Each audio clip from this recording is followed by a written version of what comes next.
대한민국에서는 사실을 말해도 처벌을 받는다는 사실 알고 계신가요? 이른바 사실적시 명예훼손죄 때문이죠. 저는 이 법, 악법이라고 생각합니다.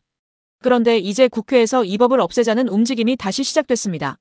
그리고 중요한 건 유엔조차도 한국에 이 법을 없애라고 권고해왔다는 사실입니다. 오늘 이 뜨거운 논란의 진실을 확실히 파헤쳐드리겠습니다. 현행법은 이렇습니다. 누군가의 명예를 깎아내리는 사실을 말하면 진실이라도 처벌, 허위면 더 무겁게 처벌, 심지어 인터넷 댓글, 리뷰 하나만으로도 형사처벌이 가능합니다. 이건 단순히 명예보호가 아닙니다. 사실상 권력자들의 입막음용 도구로 작동해온 거죠. 그동안 이런 문제로 논란이 많기도 했습니다. 최근 국회에서 박주민 의원 등이 법안을 발의했습니다. 핵심은 명확합니다. 사실적시 명예훼손죄 삭제, 모욕죄도 삭제, 피해자가 원할 때만 민사나 고소로 대응하라. 저는 이게 맞다고 생각합니다. 진실을 말했다고 감옥 갈 수 있는 사회, 이제는 끝내야죠.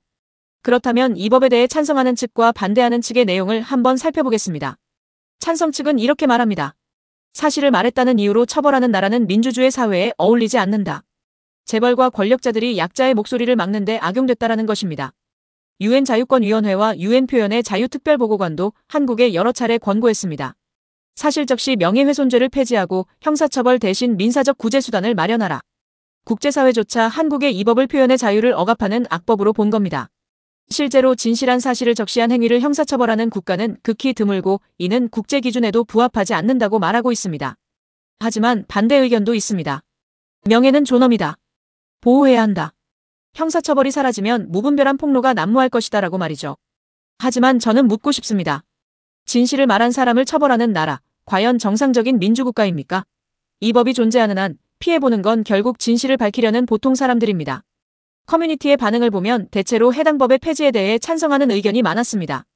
그런데 이 소식이 알려지자 한 커뮤니티에는 이런 글이 올라왔습니다.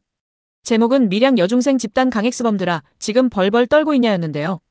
글을 작성한 네티즌은 과거 밀양 사건과 관련해 글을 올렸다가 명예훼손으로 고소를 당한 것으로 보입니다.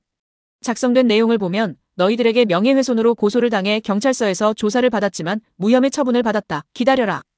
게임은 아직 끝나지 않았다라는 짧지만 강한 메시지가 담겨 있었습니다. 저는 사실적시 명예훼손죄, 악법이다라고 말하고 싶습니다. 국제사회도 폐지를 권고했고 우리도 이제 바꿔야 합니다. 여러분은 어떻게 생각하시나요? 저처럼 악법이니 반드시 없어져야 한다는 입장이신가요? 아니면 여전히 명예보호를 위해 필요하다고 보시나요? 댓글로 여러분의 생각을 꼭 남겨주세요. 여러분의 한마디가 대한민국의 표현의 자유를 지켜낼 수 있습니다. 오늘 영상이 도움이 되셨다면 구독과 좋아요, 알림 설정까지 부탁드립니다.